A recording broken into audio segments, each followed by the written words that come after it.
Thanks for join Global Tutorial Bernard Simamora, SSI, SIP, SH, MH, MM. Subscribe, like, and share. Selamat mengikuti.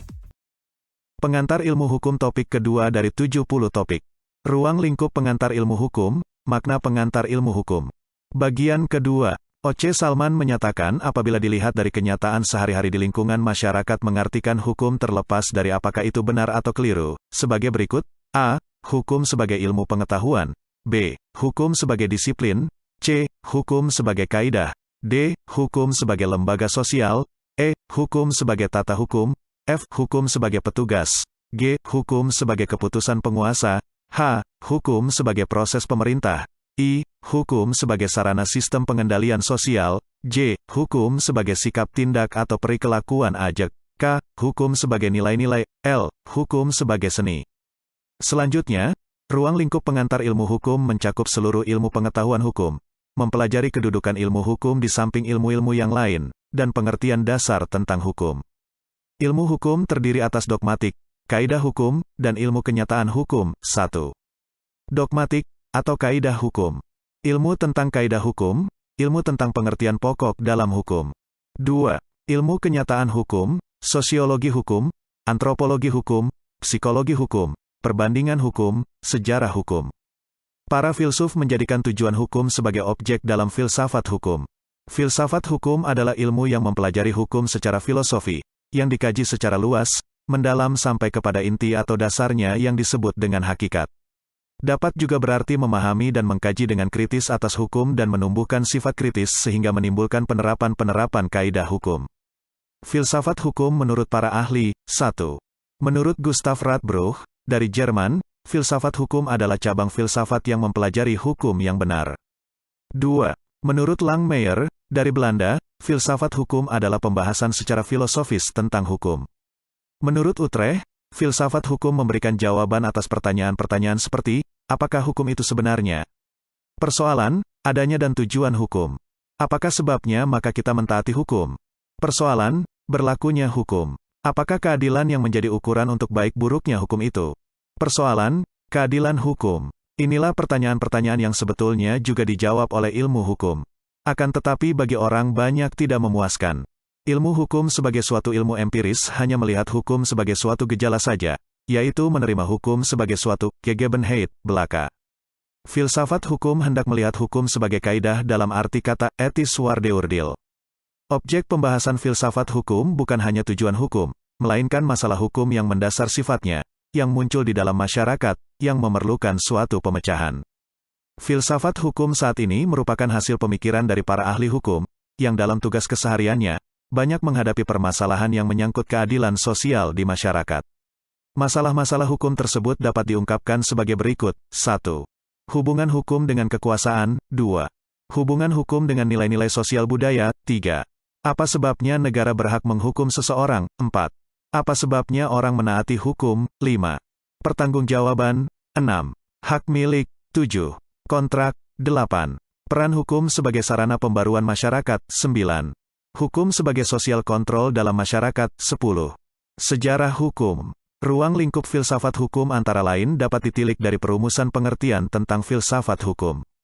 Mencermati adanya berbagai perumusan yang variatif, maka tidaklah dapat dikatakan bahwa ruang lingkup filsafat hukum bersifat baku dan stagnan, namun sebaliknya luas dan berkembang. Namun demikian, titik pangkalnya tetap sama, yakni tentang hakikat hukum yang paling mendalam atau hakiki. Pada masa kini, objek kajian atau ruang lingkup kajian filsafat hukum, tidak hanya masalah tujuan hukum saja, tetapi setiap permasalahan yang mendasar sifatnya, yang berkaitan dengan masalah hukum.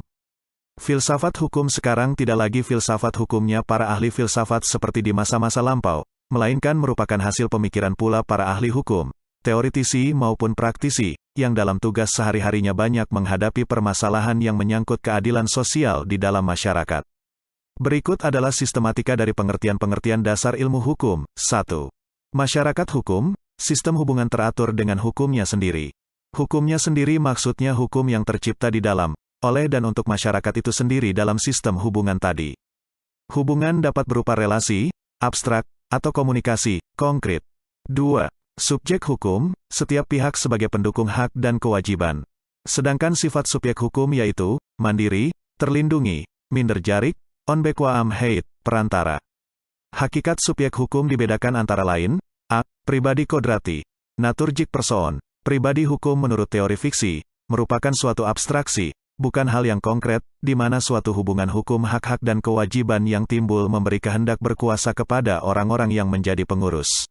Teori harta bertujuan mengatakan bahwa kekayaan badan hukum itu tidak terdiri dari hak-hak sebagaimana lainnya, yaitu terlepas dari wewenang yang memegangnya, on persunjik subjeklus. Intinya tidak kepada siapakah subjek hukum itu, tetapi kekayaan tersebut diurus dengan tujuan apa. B. Pribadi hukum, recats persoon, pribadi hukum menurut teori kenyataan yuridis. Badan hukum merupakan suatu realitas sosial, konkret, real, meskipun tidak bisa diraba. Teori harta kekayaan bersama, menyatakan bahwa badan hukum merupakan suatu kumpulan yang mempunyai harta bersama dari pengurusnya. Oleh karena itu mereka harus bertanggung jawab bersama-sama. Badan hukum menurut teori organ, yaitu suatu organisme yang real yang hidup dan bekerja seperti manusia, bukan merupakan kekayaan atau hak. C. Tokoh pejabat.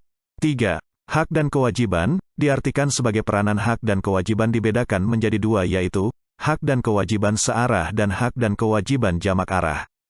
4. Peristiwa hukum, peristiwa yang akibatnya diatur oleh hukum, atau setiap peristiwa yang mempunyai akibat hukum. Peristiwa hukum dapat berupa, a. Keadaan, omstandigate seperti, 1. Alamiah, misalnya, siang malam. 2. Kejiwaan, misalnya, normal abnormal.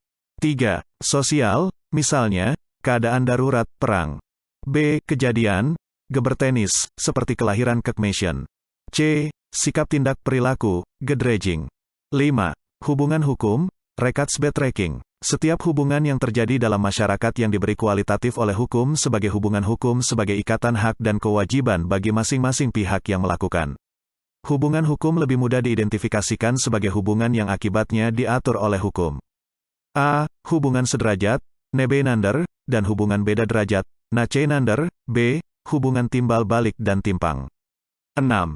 Objek hukum, yaitu segala sesuatu yang menjadi objek dari hubungan hukum. 7. Perbuatan hukum, yaitu perbuatan manusia yang mempunyai akibat hukum, dan akibatnya dikehendaki, a. Perbuatan bersegi 1, b. Perbuatan bersegi 2. Disiplin hukum pada dasarnya ialah suatu sistem ajaran tentang hukum. Ilmu hukum merupakan bagian dari disiplin hukum. Ilmu kaidah hukum ialah suatu cabang atau bagian dari ilmu hukum yang khusus mengajarkan pada kita perihal kaidah hukum dan segala seluk-beluk yang bertalian di dalamnya, misalkan perumusan, pembagian menurut macam, wujud, sifat, esensi, tujuan dan sebagainya. Disiplin hukum sedikitnya ada 3 antara lain, a. Kaidah hukum, validitas sebuah hukum, b. Kenyataan hukum, yaitu sejarah, antropologi, sosiologi, psikologi, perbandingan hukum, c. Pengertian hukum. Yang dimaksud dengan disiplin adalah sistem ajaran mengenai kenyataan atau gejala-gejala yang dihadapi. Secara umum disiplin dapat dibedakan antara disiplin analitis, atau deskriptif, dan disiplin preskriptif. Disiplin analitis, atau deskriptif, merupakan suatu sistem ajaran yang titik beratnya menganalisis, memahami, serta menjelaskan gejala-gejala yang dihadapi. Contohnya antara lain adalah sosiologi, psikologi, ekonomi, dan seterusnya. Dengan disiplin preskriptif, sistem ajaran yang menentukan apakah yang seyogyanya atau yang seharusnya dilakukan di dalam menghadapi kenyataan tertentu. Dari pernyataan tersebut jelas bahwa, dalam disiplin preskriptif terkandung adanya nilai-nilai tertentu yang akan dikejar dan bersifat normatif, memberi pedoman patokan. Beberapa bidang studi yang termasuk dalam kelompok disiplin preskriptif adalah hukum filsafat. Apabila pembicaraan dibatasi pada disiplin hukum, maka mencakup tentang 1. Ilmu-ilmu hukum. Ilmu-ilmu hukum sebagai kumpulan dari berbagai cabang ilmu pengetahuan antara lain meliputi a. Ilmu tentang kaidah atau norm wisaf atau solen wisensaf, yaitu ilmu yang menelaah hukum sebagai kaidah atau sistem kaidah-kaidah. b. Ilmu pengertian, yakni ilmu tentang pengertian-pengertian pokok dalam hukum seperti subjek hukum hak dan kewajiban, peristiwa, hukum dan objek hukum. C. Ilmu tentang kenyataan atau tatsachen wisencaf atau sein wisencaf yang menyoroti hukum sebagai sikap tindak atau perilakuan yang antara lain mencakup 1. Sosiologi hukum yakni suatu cabang ilmu pengetahuan yang secara empiris dan analitis mempelajari hubungan timbal balik antar hukum sebagai gejala-gejala sosial dengan gejala sosial yang lain. 2. Antropologi hukum, yakni suatu cabang ilmu pengetahuan yang mempelajari pola-pola sengketa dan penyelesaiannya pada masyarakat-masyarakat sederhana, maupun masyarakat-masyarakat yang sedang mengalami proses modernisasi. 3. Psikologi hukum, yakni suatu cabang ilmu pengetahuan yang mempelajari hukum sebagai suatu perwujudan dari perkembangan jiwa manusia. 4. Perbandingan hukum yang merupakan cabang ilmu pengetahuan yang memperbandingkan sistem-sistem hukum yang berlaku di dalam satu atau beberapa masyarakat. 5. Sejarah hukum, yang mempelajari perkembangan dan asal-usul daripada sistem hukum suatu masyarakat tertentu. 2. Politik hukum. Politik hukum yang merupakan bagian dari disiplin hukum adalah mencakup kegiatan nilai-nilai dan menerapkan nilai-nilai.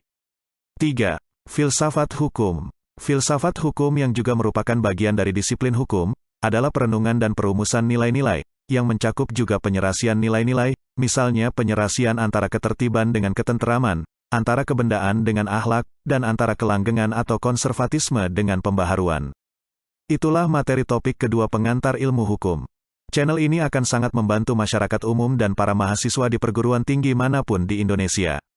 Ratusan video tutorial S1 Ilmu Hukum, S1 Ilmu Pemerintahan, S1 Ilmu Komunikasi, S1 Ilmu Manajemen, S1 Ilmu Administrasi dan lainnya disajikan di channel. Video tutorial dituturkan dan disubtitelkan agar dapat ditonton, dibaca sambil didengarkan. Jangan khawatir jika tidak langsung paham. Untuk pemahaman yang lebih baik, putar dan dengarkan video tutorial berulang-ulang. Subscribe dan like, agar Anda mendapatkan update tutorial lainnya. Bagikan juga link video ini, agar teman lain juga mendapatkan manfaat channel ini. Sampai jumpa.